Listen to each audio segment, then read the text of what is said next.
কোনো রকম চাটি খেয়ে পিঠে ব্যাগটা লাগিয়ে একটা কানে ফুল গুঁজে নিয়ে সূর্যটাকে আড়াল করতে করতে হাঁটতে লাগলাম। তো হ্যালো বন্ধুরা, আমি আবু থালাবাতি চেন্নাই থেকে ট্রেন ধরার জন্য ছুটছি। ছুটে স্টেশনে এলাম, দেখছি ট্রেন এসে দাঁড়িয়ে আছে। সেটা তো ভিড় নাই, ফাঁকা ট্রেন। কোনো রকমে চেপে বাইরে দাঁড়ালাম। দুটো মাত্র স্টপেজ, পাটারাবাকুম, তারপরে করাত্তর। সেই জন্যই চাপ লেছে না, দাঁড়িয়ে দাঁড়িয়ে চলে যাওয়া যায় এইটুকু। তারপর কালকের মতন আবার সেই টাকলা কাকুর পেছনে দুজনে বসলাম। কিন্তু এ কি, কাকুর মাথায় হাত দিতে গিয়ে দেখছি কাকু হেলমেট পরে চলে যায়।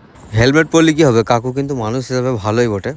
তো আমি কিন্তু ওর সাথে কথাই বলি না, মানে আমি বুঝতে দিই না যে আমি তামিলে বলতে পারি, বললেই বকা করাবে এই ওই সেই জন্য চুপ থাকি আমি। তো তারপরেই লাল কাপড়টা লাগিয়ে টুপিটা বেঁধে একটু কাজ করলাম। তারপর নিচের দোকানে এসে এক কাপ গরম গরম চা খেলাম।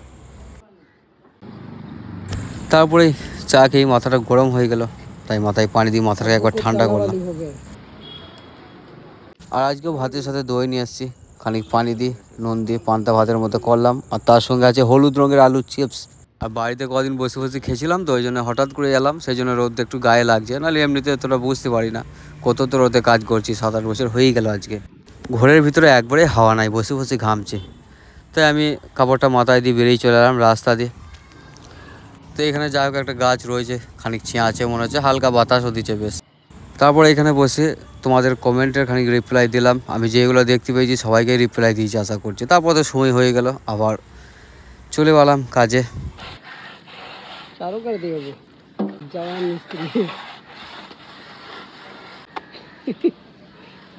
কাজটা শেষ করে যন্ত্রপাতিগুলোকে একটু ভালো করে গুছিয়ে সাইডে রেখে দেখছি আমার কাজ শেষ, এদিকে সূর্যটাও শেষ, আমার যেতে যেতে ডুবে যাবে ও।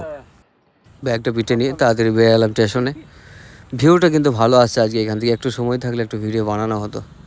তারপর এখানে গাছের নিচে দাঁড়ান, আমি একবার চেষ্টা করলাম যে একটা ভিডিও বানাই, কিন্তু তা করতে করতে ট্রেন চলে এলো। ট্রেন ধরতে হবে, নাহলে তো আবার দেরি হয়ে যাবে।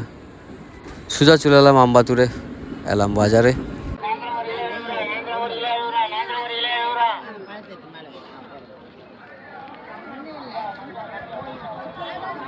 পুরো বাজারটা শুধু শুধুই হেঁটে এলাম, কিছুই কিনলাম না। সবজি তো আগে থেকেই কেনা আছে, আর আমি এখন কিছুই খাবো না।